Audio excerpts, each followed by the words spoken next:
Get Right, sharing hello. it, Dill. Oh, hello everybody. We are live back again for another TMA Sports Network podcast / interview. And we do have a guest with us, although we disappeared for a second then. We've got Dylan Cheema on the line with us today. How are you, Dylan? Hello, guys. Yeah, very good. Very good. Just a quick reminder for everybody, if you prefer to watch this over on YouTube, we are streaming on Facebook and YouTube at the same time. And if you miss any of this, you will be able to watch it back. So make sure you follow the pages, subscribe, and all that good stuff. But for now, I'll let Gav sort of give a bit of an introduction as to who Dylan is, if you don't already know. And then we'll take it from there. How's it going, Dill? You good? Yeah, man. Good. Good. Keeping well, you know. Bit awkward with everything that's gone on the last year or pretty much a year or so now. It's gone flying by, innit? But doing what we can do, to be honest, and keeping fit. That's just literally doing what we can, where we can. So. Have you found training and stuff like that during the lockdown? Obviously, with the gyms being shut through all the lockdowns, really. Obviously, now we've come to the end of the last lockdown. We hope. We're sort of used to it a little bit now, aren't we, and adapting? Yeah, that's it. I mean, I think for a lot of people, they've got used to setting up their own gyms at home, using the fixtures and fittings, whatever they've got at home, they can do with what they've got. But I'm fortunate that I was able to use that elite status of athlete and get in the gyms. Been called to go to sparring across a number of different gyms and crack on that way. So I've been quite fortunate. I've been able to just carry on. I haven't really stopped training.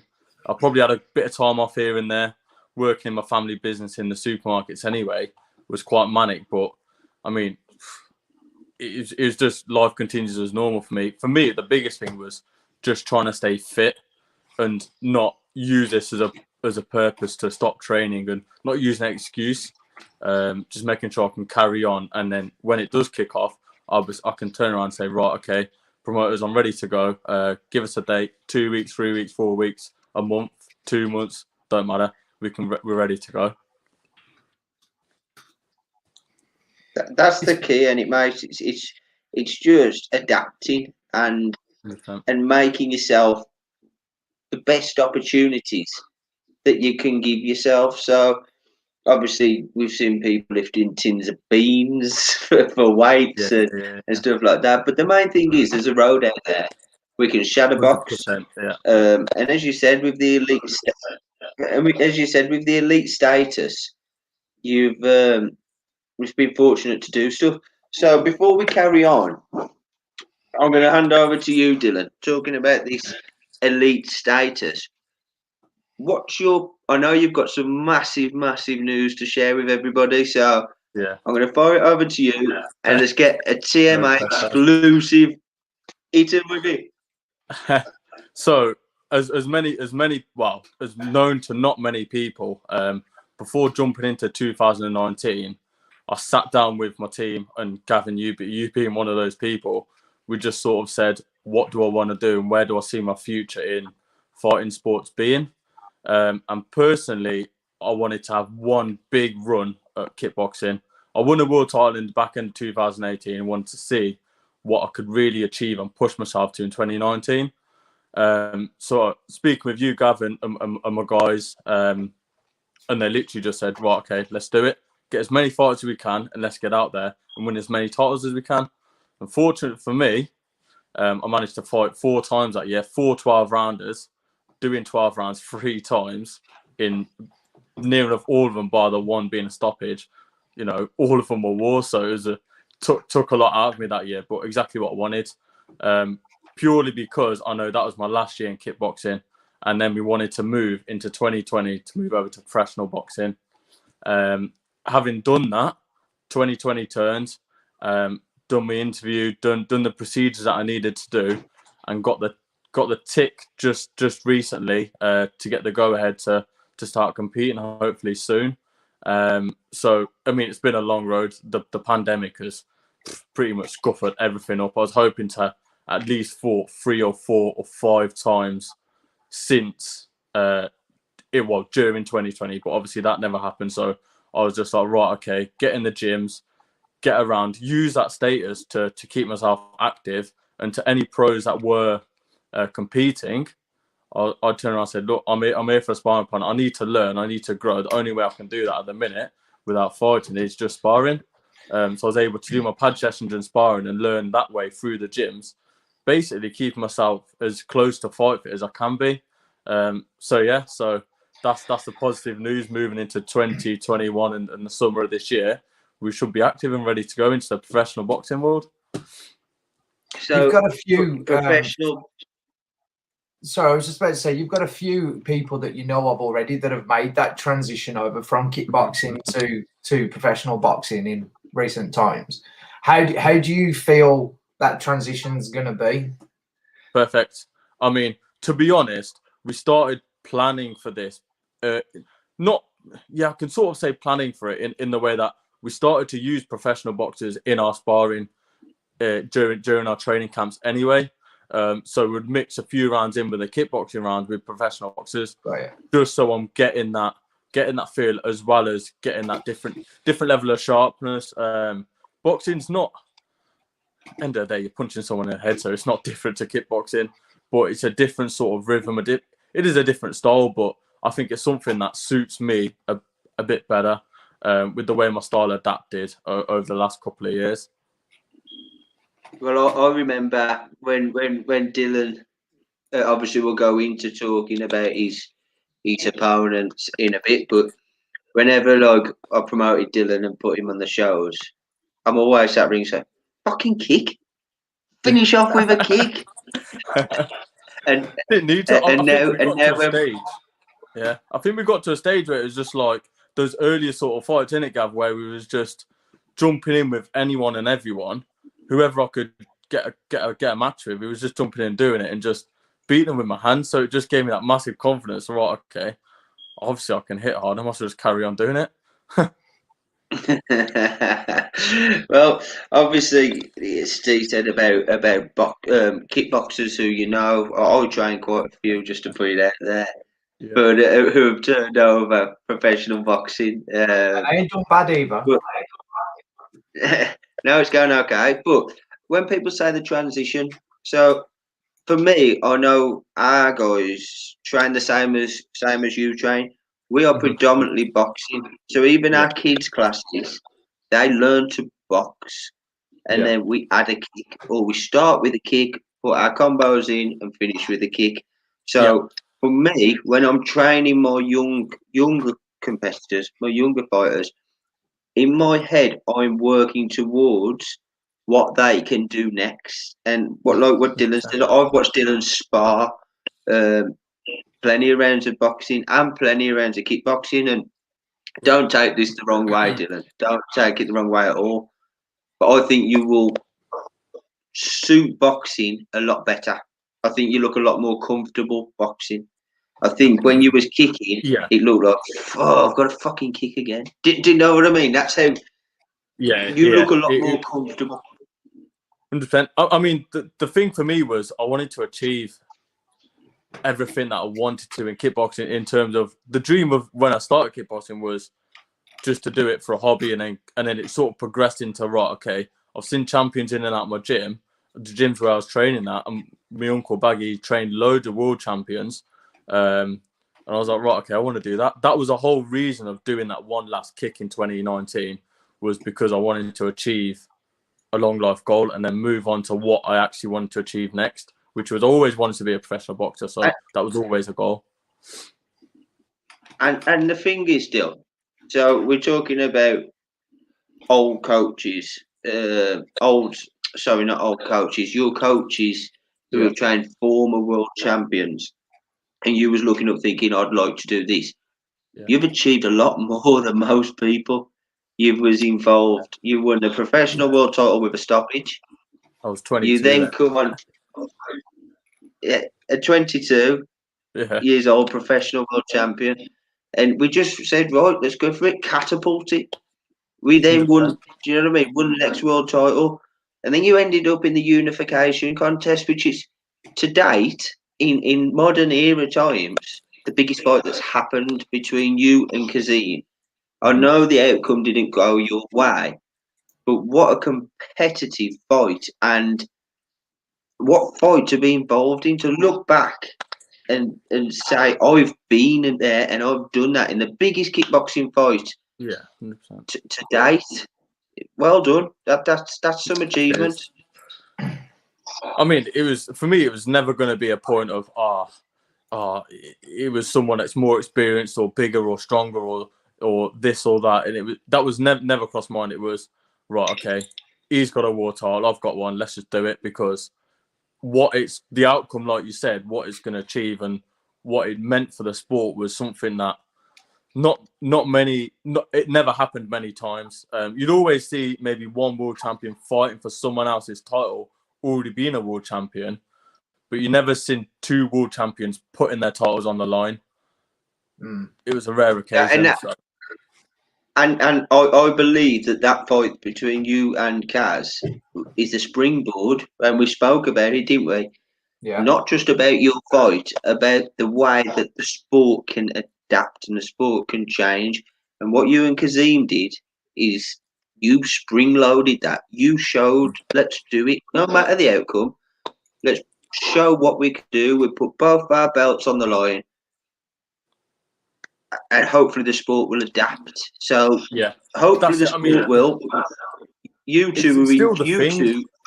Yeah, I mean, it's still the thing in kickboxing that it's like it was such a big fight, and obviously it meant a lot. And what it springboarded onto, hopefully, progresses into something more. But I mean, imagine you cross it over into the boxing world. That was sort of, it doesn't just sort of match up. We're still training like we're professional athletes in the boxing game. We still train like we're just as hard as them guys. It just seems that we just never get the recognition just because the sport isn't as big as it really deserves to be. On that point, again, talking of transitions, there is and obviously something that Rachel has seen moving from kickboxing to boxing. The limelight is far greater in the boxing world. It just obviously has more eyeballs on it naturally. That's something new, I suppose, to have to. I know you're used to, fighting with audiences, but yeah, everything nowadays is getting streamed on TV. There's a lot of coverage for boxing, so that's something new to think about. Have you spoke about that with your team? Is that something you've thought much about? Or? Not really, Tom. That's just one of them. It just comes with building up as a fighter, and obviously the bigger you get, the more exposure and the more cameras and stuff. Like, you've seen all the behind the scenes that go around into boxing now. How many people click onto that?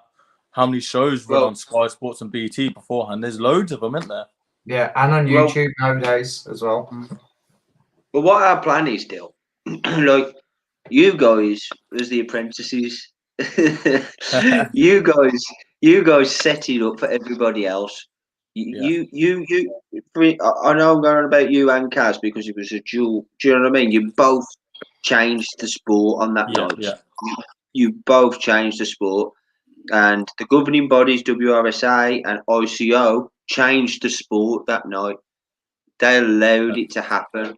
So hopefully now things will progress and keep getting better. And as a promoter on my behalf, this is what me and Steve have linked up, is to give more for our shows. So, for instance, if that fight I know we had a good build up to that. We had the gloves are off. We had Malcolm Martin down. Yeah. It was incredible. But we're going to take it that step further now and keep progressing. So the boxing, you see everything about a fighter.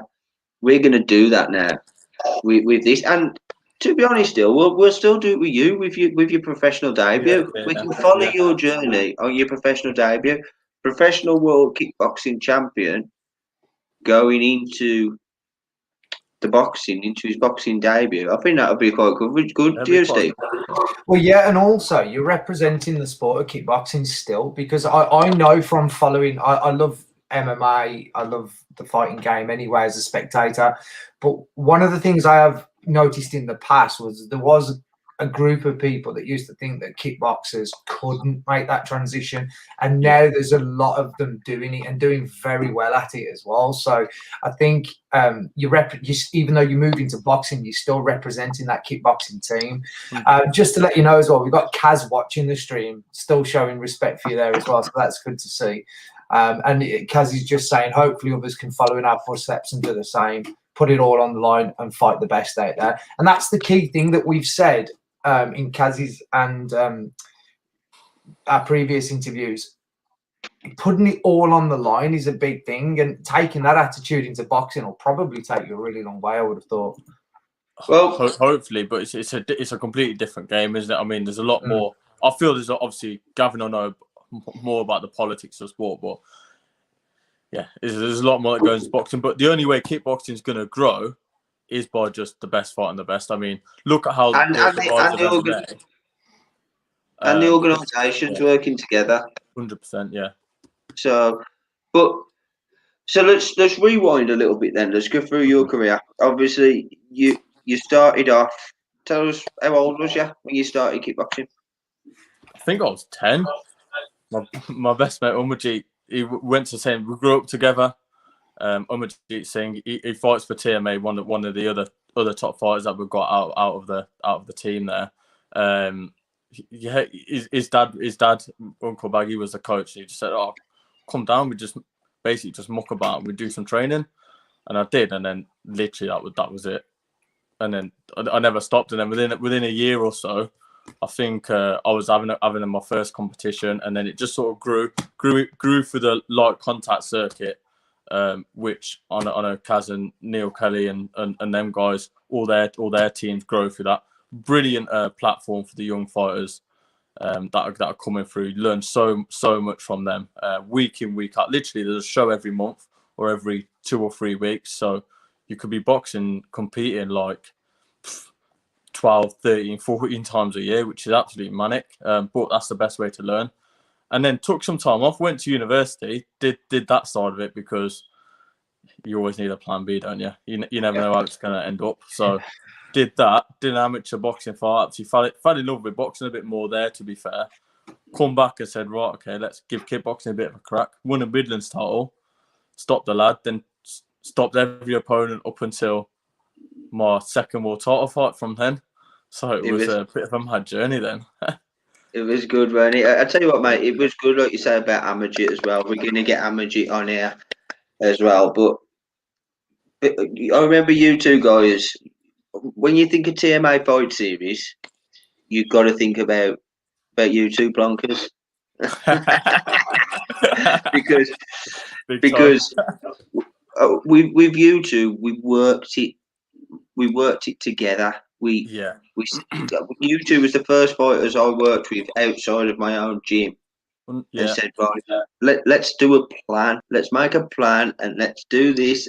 If we win this, we're going to go to this. If we win this, we're going to go to that. So I know you started off. By doing that, it felt like from our purpose, it felt like we was a part of something meaningful, and we had a journey that we could follow, as opposed to, all right, we'll do that fight and we'll win that, and then we'll see what's about. No, you're going to win this fight, you prove yourself, and then you go into the next one, you prove yourself. There is a goal at the end of the line, which is going to be a world title, but you need to prove yourself. But these are steps we're going to take. So I think for us, it meant a lot to know that we were part of something bigger, and which was really good for us. We grew with the organisation. I mean, I can't remember what was the first TMA, official TMA. There was your old Black Box promotion before that, wasn't it? But then you moved over to the TMA, which I think was not at the town hall. No, I can't remember. I think it was when you fought Anthony Byrne. Yes, it was. And JJ won his first world title then, didn't he? JJ won his world title. Yeah. I remember that. Yeah. So you're talking probably 5 years ago. Got to be yesterday. Can remember stopping yesterday. but so like working with you guys, we was all a team, and we are still a team, obviously. But yeah. I've never coached yet, but it was good to have the trust to help promote and work towards these things. So like from you winning that fight to then winning the professional world title and then sitting down with you and saying, I think the Kaz, if you're going boxing, the Kaz fight's got to happen. You were like 100%. And then it was like, we're going to make it even better. I'm going to try and get the organisations to work together and we're going to put both belts on the line. And so hats off to you for that, because I honestly believe the TMA Fight Series wouldn't be where it is now if it weren't for the likes of you. Mhm. So I appreciate that, giving me the trust to do it.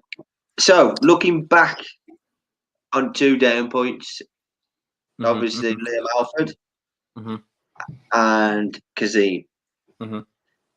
Before we go into it, now you go in professional boxing. Do those defeats annoy you, or do you think that they've set you in good stead for what the future holds? So I think the first one, Liam, that was one where I think it was the first fight I had in 2019, and had always had a wicked camp, to be honest. Never like, never ducked or did anything different. Just put me down and got cracking in, and make sure I was in top shape. But in terms of Liam, I know there's a lot that went behind the scenes with that one, but that was a hard to get that show on the road. I know you would agree, Gavin. That was a bit of a nightmare, to be honest. But you managed to pull that's an through. understatement. I think it was on the week of the show. You managed to pull that one through, to be honest, and it was there. But I still think I still think I won that. I just think the fact that what happened afterwards in terms of the judges and announcements and stuff, I don't really want to go into it because end of the day, it's still a loss on my record, so it's still there. But it was there was quite a lot to that night, wasn't there? There was quite a lot to that night where the belt wasn't going to be on, then the belt was on, then the belt wasn't going to be on, and it was just going to show up. The organisation wasn't going to show up at one point. Yeah, it was just all up in the air, But then obviously managed to got it on it. It was an absolute war, to be honest. That was my first 12 rounder, and going into the 12th, I felt fit as a fiddle. I could have done another couple of rounds, but I gave it all in that last one. And emptying my tank. That's one of my standout fights. That's one of my standout fights on TMA Fight Series, and my standout fights. And I think everyone watching, 2 of them involve you. Yeah. You not think that, I'll be 60-year-old and I'll be having a slur. Then you'll know the wares of the wars. you know when you're in a battle like that though, and you do lose. I don't know if you're anything like me, but I hated losing if I knew that I hadn't done. People used to think I was a sore loser, but I was never angry at my opponent or anyone else. I was always angry at myself if I lost anything, even if it was a team sport. But as long as I'd left everything out there and I knew there was nothing more I could do, I could accept defeat. Absolutely no problem at all. Are you like that, or does it with you? I mean, I can accept defeat, yeah. I mean, in both of the losses, I like gave it everything that I could have given it. I couldn't have given it any more. And so you can say that, yeah, I can accept the loss, but in both cases, I can tell you now that I still hate losing. I still. There's still no point in me that says, right, okay, fair enough. Hold my hands up high. I'd hold my hands up in probably the Kaz fight more, saying, probably didn't say it on the night, but afterwards when I watched it back and said, yeah, fair enough, you won it. But in terms of Liam Alford, I still think I won it, but it is what it is. We tried to get that rematch on a number of times that year as well. It just never happened for one thing or another. I think that, like you're saying about losing, but like for me, my opinion is this: kickboxing there isn't major money. Yeah. It's about getting recognition. It's about being involved in the biggest fights out there. Yeah. It's about setting, and then if you want to progress to pro boxing or glory or whatever, these shows, it stands you in good stead for them. So obviously, your year where you're scheduled in for 4 12-round fights, you must have been the most busiest fighter on the planet. and it was just month after month we go. Now, obviously, Liam Alford, it was such a war. The atmosphere in that little room was You never realised at the electric. time until after. No, exactly. And you look back on those things, and then obviously we moved on to the Qasim fight. Obviously, you said you can hold your hands up a bit more in that fight to think, yeah, I can see why I lost that fight. Yeah. But just to be involved in them, I personally think that, like, I think being involved in the Liam Alford first fight set you in better stead for the unification bout. 100%. Do you know what I mean? So I think that both of those fights will now stand you in good stead to turn over to pro boxing. 100%. I mean, even after the war with Kaz, I learned. I learned a lot. I sat back and watched it with the guys, and they said, "Look, this is what he was doing." I mean, I think to be honest, I think experience did come down to part of it as well. He was just had that little bit of, that little bit that you can't teach or learn in the gym. You just sort of learn it as you compete. Over time.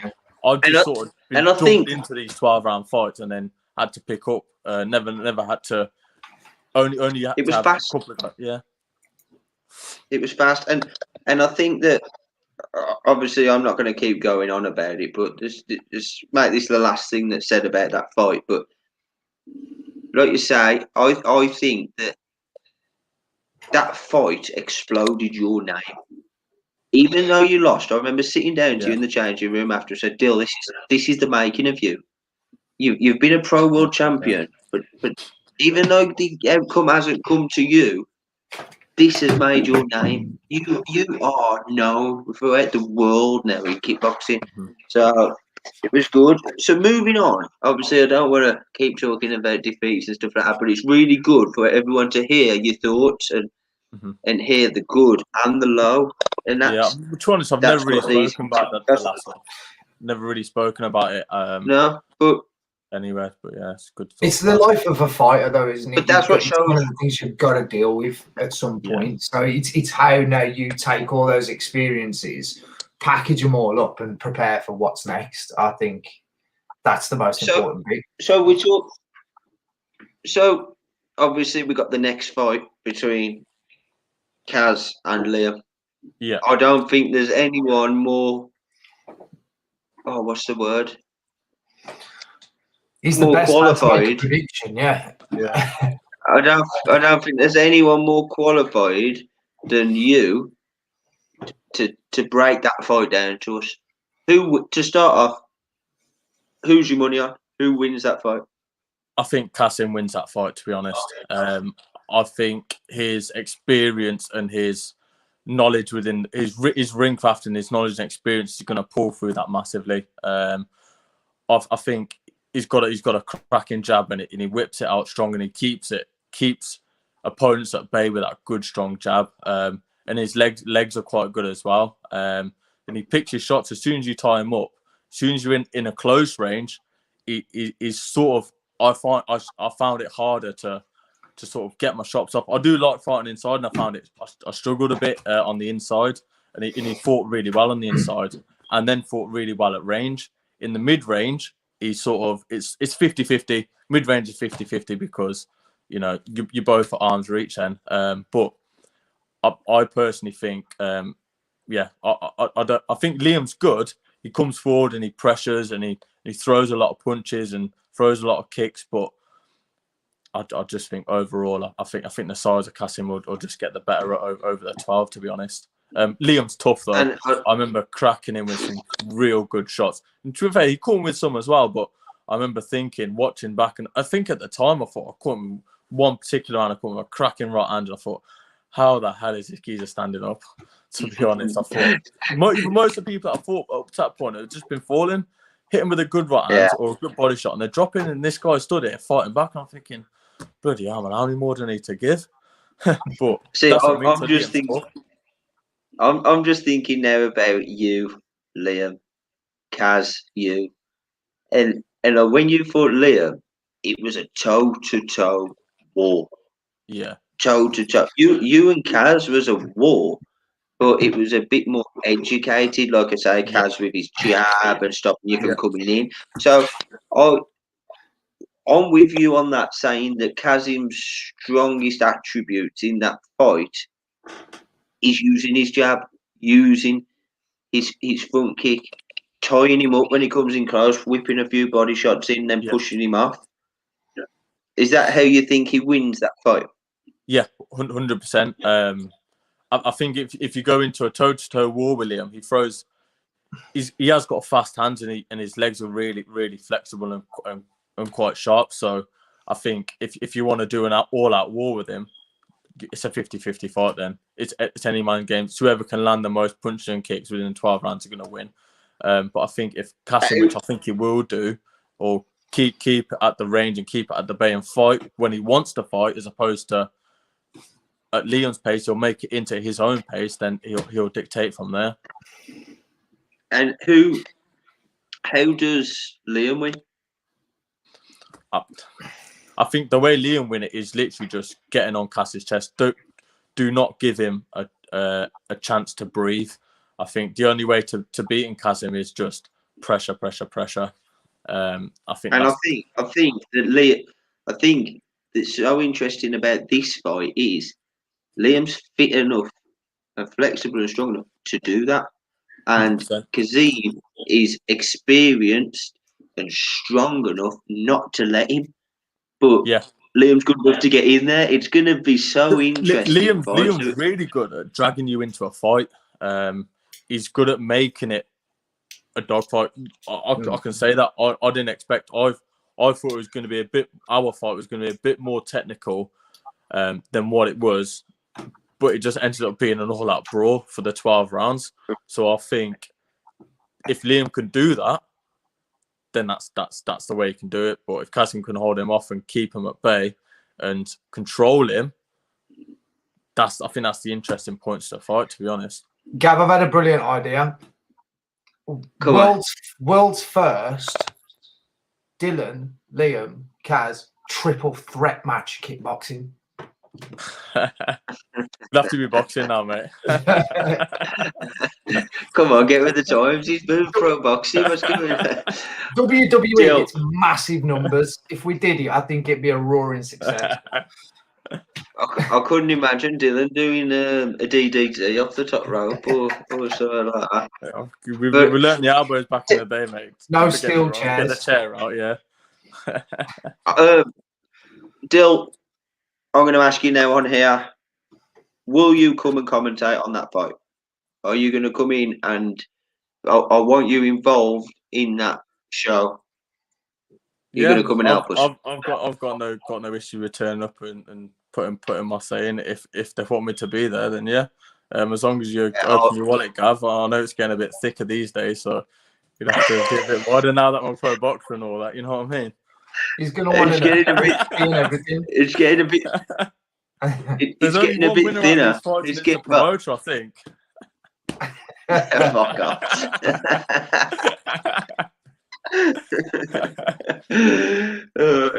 But yeah, it's you're coming anyway. We've already got a potential fan for my idea. Neil Kelly's saying, let's make it tag team. Find another guy. Let's get in there. Let's do it. Yeah, but so obviously we're talking about just going on about that fight quickly. We've got a new venue. We're going to go to the H Suite because we can't use the Second City Suite now. He's out there. Yeah. I had a good relationship with them guys as well. They seemed like they were in for the long haul and they were willing to put the events on. Cracking venue. It's unbelievable. But obviously lockdowns hit. Paul's left. Yeah. He obviously couldn't carry on paying the rent, stuff like that. We've been shut for so long, so absolutely gutted. But it's a good venue. It is a good venue. It's a bit of a different one. It's a bit of a different setup to what you'd expect. You wouldn't. I think it might be a bit harder to get the ring central, which you can do. But I mean, generally the ring's normally at the one side of the room, isn't it? Yeah. It's all going off. Obviously, we just do it. The fight was best to happen in. It's got Yeah, it's got to be in Belgrade. Amajit, how's he getting on? He's good. He's back into training, back into the swing of things. I know when you're planning to do this show and what I'm hoping he'll be on. When you're looking at doing it, is it June or July? Someone's asking This actually, show- when are tickets on sale? Yeah. This show, I haven't announced it, is confirmed for 4th of July at Birmingham H Suite. There you Tickets, go. we're going to actually do an early bird sale on the tickets. So keep your eyes peeled. Within the next, where are we now? 5th of April. Before the end of this month, I'm going to do 1 week offer. I will obviously announce when it's going to be. 1 week offer to get early bird tickets, because obviously if restrictions are still in place, the people who have bought their tickets on the early bird will be the first to get their tickets. If that's all we're allowed, then that's all we're allowed. But we're going to do 100 tickets on early bird sale for Wicked. the 4th of July. So yeah, back And to Dylan's Am, and I'm hoping he'll be ready to go for that show as well for the 4th of July. Yeah, back into swing of things and back in I'll shape. get him on and we'll have a chat. We'll have a chat. I'll get him on obviously, and we'll have a chat with him. And Baggy as well. We're going to get Baggy on here. We're going to get the full Wicked. team on and have a good chat. But I've got a question for you. Go on. Obviously, you've fought Liam. Would you go and spar Kaz for the Liam fight? Obviously, I know something now I you're can- boxing, no kicking. Yeah, if it's something that I think I can learn from, 100%. And end of the day, obviously we fought and whatever's happened, and I learned from that anyway. I have definitely learned from that. If they asked me to come and spar, then I wouldn't say no, because if it's something that I know can be beneficial to me, then why not? I don't see why not. Exactly, mate. You're a proper champion. So just before we go, obviously it's been a long, successful kickboxing career. Who are you going to thank? Get it out there. Thank the world. Literally thank the world, because never knew I'd end up in the position where I ended up, to be honest. Yeah, who's that? Is he pointing to the wall behind him or something? Or? But honestly, thank you to my guys, coaches, Uncle Baggy, Richard Waller, Simon Akufu, 1-2-1 workouts. Obviously, my family as well. To be honest, my mum and dad and my grandma and my auntie, they don't go to my fights. My granddad and my brothers, my other uncles, they all come to fights, but they sit at home crying in pieces. They're more. I'm trying to make weight, and they're crying watching me trying to make weight. That's how serious it is at home. But the amount of stuff that they go through is unbelievable. No one really knows. Only a fighter knows what strain they put on their family. But yeah, thank you to my family as well, and then obviously everyone that's always come and supported me. There are a lot of people that have supported me since day one, and then a lot of people that have joined on and grew with me as well. So thank you to everyone. Obviously to Gavin. To be honest, without them plans, without them weekly meetings that we used to come and just have a chin wag and kicking us out of the gym when the classes start because we would carry on chatting for too long, wouldn't be possible. The only way I was able to I'm honest, I even remember having that Midlands title fight and sitting back with Am. I'm saying, look, the only way we're going to grow is by working with Gavin. He's willing to work with us. At the time, it's something that you don't really do, to be honest. You don't really work with, in kickboxing anyway, you don't really sort of sign to an organisation as such and stick with them and grow with them. You sort of just get a fight with whoever's got putting a show on. Whereas we did the other way around and we said, Gavin, we want to work with you. And you obviously, like what I said, the same, we want to grow with you and let's do this together. And that's what we've done. Had a couple of fights on other shows, which you said were fine. But all my titles and all the big wins have come under TMA and under Gavin, which is absolutely fantastic. part of the team, part and parcel of the furniture. And obviously, I've got to thank you and Baggy and Rollo and Sai for allowing that to happen, because Yeah. what you've done is you've shown that this can work. Obviously, now we're working with other fighters as well, and my plan is to be able to give these local fighters the platforms. And what we've done with you, for example, working together, we've proven it works. So 100%. I thank you for that, because Cheers. Thank you.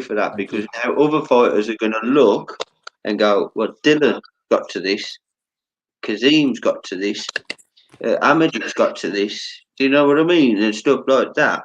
Yeah, They that's will it. come on. So are the I mean, drummers going? if they say that again, Are the drummers going in the boxing? there will be. They'll be there. Don't worry. When you see me on Sky Sports or BT or Channel 5 or wherever we end up, the drummers will be there. I don't think that'll be a long way away either, Dill.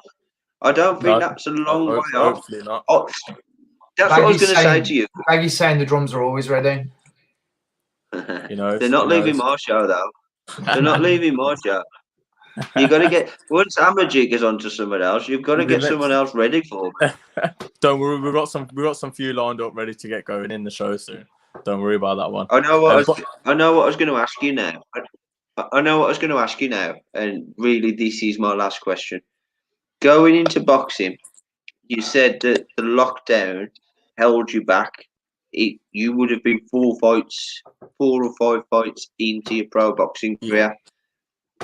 Do you think having the break really has made it better because you've had time to learn the new trade? You've had time to spar these good fighters. Now, if you was fighting, you would have just been spar. Okay, I'm ready to go. So when you was on about your 12-round kickboxing fights and Kazim's experience, you are now gathering experience rather than just going into what you did before, going, right, in 8 weeks I'll be ready, which you would have been. You would have been ready in 8 weeks, but the mind has got to be a lot better now.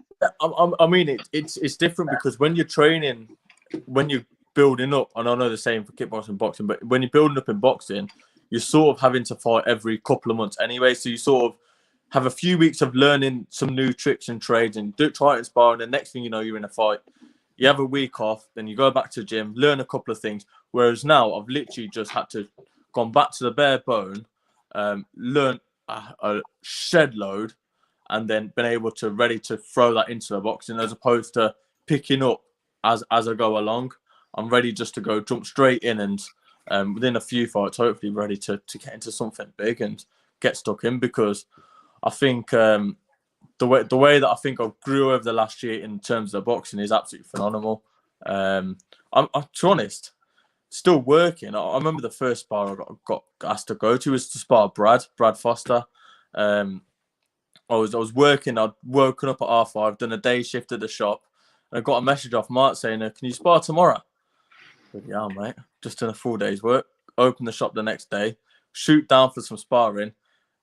Took a few knocks here and there. Come back to the blue nose and back there the week after. And then from then, it was like, right, okay, let's get serious about this now and let's start in the gym and let's get cracking. So I mean, learning the craft from then really up until now. Well, I wish you all the best still. Obviously, we'll keep in touch. Well done on a brilliant kickboxing career, and everyone get following his boxing career. Show your support. Dill, put some links in below so people know where to find you, mate. Will do. Dill, I'll speak to you in a week. All right, mate. Cheers, guys. Thank you very much. Nice one, mate. And everybody, just to remind you again, subscribe to the Facebook page, subscribe to the YouTube channel if you prefer, because we've got loads more interviews with loads more fighters, coaches, promoters, all sorts going on. So make sure you're subscribing, and we'll catch you again soon for another one. Steve, 2 seconds before you go. Guys, share these posts, like and subscribe, please, because talking about the pro boxing, the limelight that those fighters have, that's what we're trying to do here with the kickboxing. The only way kickboxing is going to grow if we all support each other. We will come and speak to everybody, but show the love. Let's support it so we give our fighters more. Absolutely.